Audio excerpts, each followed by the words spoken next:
Eh bien, bonjour à toutes et à tous, c'est Isabelle, j'espère que vous allez bien. On se retrouve aujourd'hui pour la troisième et dernière partie de mon recueil de poésie, Observation au quotidien. Si jamais mes poèmes vous plaisent, et que vous aimez les lire ou les entendre, je vous invite à aller voir ma description où je vous mettrai dedans les liens des différents sites pour pouvoir vous procurer le livre qui existe en version numérique et en version papier. Voilà, allez, tout de suite, on est parti, je commence. Les beaux paysages. Extraordinaire est notre pays, car les paysages y sont infinis. La montagne aux grands dénivelés, où les grandes prairies de fleurs sont cachées. De rares glaciers existent encore. À l'année y vivent marmottes et chamois, c'est fort. L'été, on découvre cette grande palette de couleurs. L'hiver, un grand manteau blanc y prend sa demeure. Parfois, la montagne peut être dangereuse, mais elle peut nous laisser rêveurs. La mer ou l'océan, aux vagues mélodieuses, leur embrun redonne force et énergie. Le son des mouettes qui sont parfois rieuses, allongées sur la serviette, le soleil nous engourdit. Les courageux nagent plusieurs allers-retours, afin d'impressionner les gens aux alentours, des coups de soleil faisant leur réapparition. Attention aux cancers qui guettent sans distinction. La campagne et les forêts alentours, où il existe des légendes surtout, aux odeurs et à leurs eaux de source, aux animaux, aux arbres doux. Pourquoi partir à l'étranger si vite, alors que la France est méconnue par endroits? Il y a de si beaux paysages qui existent, venez donc les visiter, vous avez le droit. La recherche.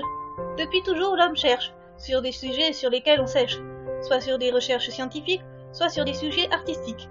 Ces recherches peuvent amener à des avancées fantastiques, ou apporter des destructions historiques. Certaines recherches peuvent rester dans l'histoire, ou être remisées dans un placard. On recherche diverses choses aujourd'hui. Notre passé qui s'est enfui, notre futur que l'on détruit, si ailleurs il existe d'autres vies. Nos recherches nous permettent d'évoluer aujourd'hui, mais demain, elles nous détruiront peut-être aussi. La cuisine. Le fait de cuisiner, c'est de faire plaisir. Le fait de mijoter des plats, c'est donner des désirs. La cuisine existe depuis longtemps, mais elle est très à la mode maintenant. En effet, on ne compte plus les émissions de télé existantes. On ne compte plus non plus les recettes apparentes. Aujourd'hui, la mode est de cuisiner sain. Tout en faisant plaisir, c'est certain. Manger est depuis tout temps une nécessité, mais on a plus envie quand tout est cuisiné. On le fait pour se faire plaisir, ou faire plaisir aux autres. La cuisine est conviviale, et je la montre aux autres. Les angoisses. Depuis toujours, l'homme a des angoisses. En juin, c'est la période où les examens se passent. Pour les étudiants, un passage obligé, le bac. Certains enferment leurs angoisses dans un sac, mais pour d'autres, c'est plus compliqué. Anxiolytiques et autres drogues sont arrivées. Certaines personnes ont d'autres peurs, dues à des phobies qu'elles ont à l'intérieur. En effet, elles ont des peurs incontrôlables, handicapant leur vie de façon notable. Phobie animalière, phobie de sociabilité. Beaucoup existent, mais des soins peuvent y être associés. L'angoisse est ressentie par tout le monde. Elle apparaît à tout moment et en une seconde. La dispute. La journée commence bien. Souci zéro, c'est le quotidien. Le soleil brille dans le ciel, les abeilles butinent pour leur miel. Soudain, le ciel s'obscurcit. La dispute arrive ici.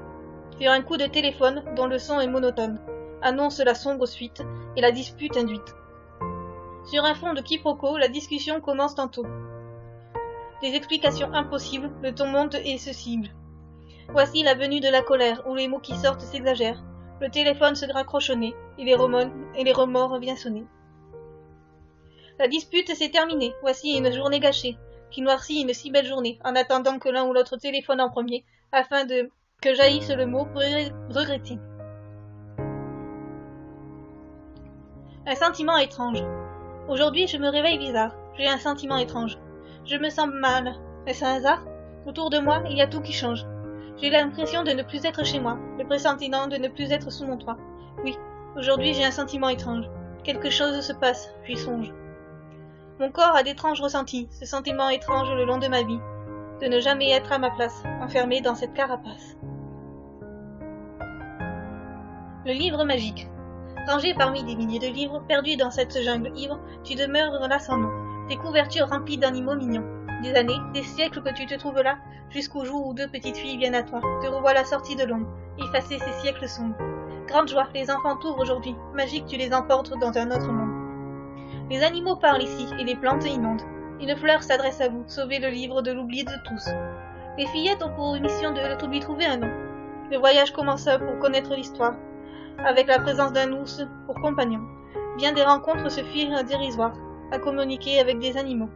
Une aventure pleine de doutes et de mots, pour nommer cette histoire enchantée, sur la route des bagarres et énigmes élevées. Le voyage se fit avec quelques déconvenus, mais se termina avec un non connu. Les fillettes revinrent dans leur monde à elles, avec de nombreux souvenirs et merveilles. Pour savoir ce qui s'est passé lors de ce voyage, à vous d'imaginer et de faire apparaître les images. Amis de toujours. Un doux murmure sonne à mes oreilles, un joli son qui m'emporte aux merveilles. Une douce musique me déteint, je voyage dans mon monde d'enfant. Parfois elle se fait mélancolique, où j'écoute de l'épique. Elle me console les moments tristes, ou pour les joies qu'elle m'assiste. Elle calme, ou rassemble, c'est la musique, il me semble. Des dégâts sur ma tête. Aujourd'hui, vigilance orange, c'est la panique. C'est l'été, voilà les orages qui rappliquent. Mon avis voiture se mit à l'abri. Le mobilier de jardin est joué d'extérieur aussi. Voilà le vent qui se lève, après un calme plat de rêve. Les rafales se font de plus en plus fortes. J'ai presque l'impression que l'on me porte. Et maintenant, c'est la pluie qui se ramène, fouettant plus fort la plaine. Aïe, oh non, pas ce cauchemar. Voilà que celui-ci redémarre.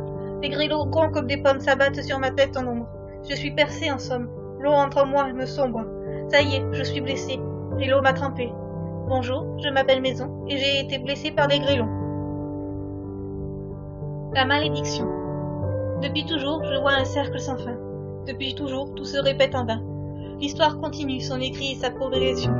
Je vois les mêmes choses se reproduire sans exception. Elle vasse entre les moments de paix et périodes de guerre. Elle jongle entre prospérité et enfer. Je tourne dans ce temps infini, sans possibilité de partir, je m'ennuie. Pourtant, tous envient ma situation. Je suis immortel, voilà ma position. Je ne comprends pas ces gens qui veulent vivre pour toujours. Je ne sais pourquoi ils refusent de partir un jour. Je tourne dans ce temps infini, sans possibilité de m'enfuir, je m'ennuie. Revoir les mêmes choses passer, revoir la même erreur répétée, sentir les douleurs des pertes de ses proches et amis, qui, mortels, finissent par partir, c'est ainsi. Je tourne dans ce temps infini, sans possibilité de mourir, je m'ennuie. Cela fait une éternité que je suis comme ça. C'est une malédiction, vous ne trouvez pas? Les soldes. Elles reviennent 2 fois par an. Faire des bonnes affaires de tout le temps. C'est la course dans les magasins pour avoir le meilleur c'est certain. Une préparation se passe en amont pour que les clients achètent articles à prix réduit en tête. Les acheteurs partent au front, faire de bonnes affaires pas chères en ces temps de crise et de guerre. Les clients dépensent beaucoup pour des choses dont ils n'ont pas besoin, pour des vêtements qui sont dans le cou ou des objets connectés en son sein. La période des soldes est arrivée, faites attention à votre porte-monnaie. Violence encore, violence toujours. Aujourd'hui, violence fait partie du quotidien. C'est la moindre chose qui ne sert à rien. Pour la moindre chose qui ne sert à rien. Le moindre mot de travers et c'est la bagarre. Ici, une agression au fond d'une gare. Les voleurs n'ont plus de pitié. Ils te tabassent sans sourciller. Ils emportent avec eux un maigre butin, après avoir traumatisé la victime, c'est certain. Pour quelques euros, tu te trouves à l'hosto. Pour quelques euros, ils se retrouvent derrière les barreaux. Le monde ne tourne pas rond. Toute cette violence pour rien de bon. Le terrorisme augmente cette violence, par la peur, la terreur au nom de rien. Tout cela n'a aucun sens. Des milliers de victimes qui ne demandent rien. La violence est le poison de ce monde, qui pourrit et détruit notre terre ronde. Mal de dos. Aujourd'hui, j'ai eu une dure journée. J'ai travaillé sans m'arrêter. Mais ce soir, je suis douloureuse. Un mal de dos me rendant pas heureuse. Victime d'un trouble musculo-squelettique, la douleur me rend pas sympathique. Je n'ai pas de position antalgique. Dans le dos, c'est comme une aiguille qui pique. J'aimerais tant changer de dos, contre un où je n'ai pas de bobo. Ô toi mon petit dos, pourquoi me fais-tu subir tous ces maux? Douleur insupportable, je vais à l'hôpital. Je fais une cure afin de calmer ce mal. Pour augmenter l'efficacité du traitement, un petit corset en passant. Au mal de dos persistant, je devins ancré avec le temps. Les mois passent avec les traitements et le mal de dos disparaît lentement. Ce mal de dos est terrifiant, mais il se guérit avec le temps. Soleil, couchant ou levant. Le matin, tu nous dis de nous lever, tu nous montres tes plus beaux rayons, tu nous emportes dans un monde enchanté, de commencer la journée sur ce ton. Tu nous dévoiles une grande palette de couleurs pour passer cette journée de bonne humeur. Quand la journée est terminée, tu enlèves tes lumières enchantées. Tu nous montres tes plus beaux habits, en un dégradé de couleurs, c'est fini. Tu pars te coucher dans ton lit, les rayons aux rêves infinis. Rêver. Dès que l'on est, on rêve, une histoire qui coule comme la sève. D'illusions que l'on veut atteindre, des joies ou des peines que l'on peut craindre. Ces rêves nous font avancer dans la vie, pour voir un monde de façon plus jolie. Rêver pour atteindre un objectif, par exemple avoir son certif. Rêver de s'offrir un voyage ou encore de voler à travers les nuages. Rêver de s'offrir une demeure dans un tourbillon de rumeurs. Rêver nous fait avancer dans ce monde, même s'il y en a plein qui s'écroulent par seconde. Sentiment de colère. Sentiment irrépressible que l'on a en soi, sentiment qui grandit au fil des mois, cela grandit jusqu'à exploser. Des sentiments trop longtemps conservés. Les mots sortent par profusion, horribles et cruels sans distinction. Pression qui monte et retombe pour rester muette comme une tombe. Parfois, la paranoïa s'invite aussi, pour vous rendre plus mauvais et durci. Impression de percer l'abcès, avide d'un cœur blessé. Est-ce par solitude que cela s'avère en moi, ce sentiment de colère? Odeur familière. Je ressens au fond de moi quelque chose qui me met en émoi. J'ai senti une odeur familière qui revient à la saison printanière. Au moment de la tonte des jardins, associée au bruit que l'on entend sans fin, une odeur qui revient chaque saison, au bruit familier du moteur, nous emmène vers d'autres horizons. Le temps s'arrête avec lenteur pour nous emmener vers la guerre destructrice du jardinier face à la nature révélatrice. Cette odeur revient à chaque printemps, dans une valse de moteur d'antan. En cette odeur familière, nous revient la saison printanière. Prise au piège. À tous ceux qui détruisent la planète, espérant vivre mieux. À tous ceux qui en perdent la tête, pour ne gagner que peu. À tous ceux à tous ceux trop souvent malhonnêtes, qui détruisent tout en feu. Ensemble, il faut dire arrête, pour qu'on en garde un peu. Que la forêt soit de hêtres, de fougères ou ligneux, c'est l'ensemble des êtres qui disparaissent un peu. Lorsque, dans son mal-être, l'homme va mettre le feu. Et voilà, c'est la fin d'Observation au quotidien. J'espère que cela vous aura plu. Si mes poèmes vous ont plu, n'hésitez pas à aller voir la description où il y a les liens des différents sites pour pouvoir vous procurer l'ouvrage en version papier ou en version numérique. Sinon, vous pouvez laisser un commentaire et un pouce bleu si vous aimez. Voilà, c'était la fin de cette petite série. Et puis je vous dis peut-être à bientôt pour autre chose. Ciao!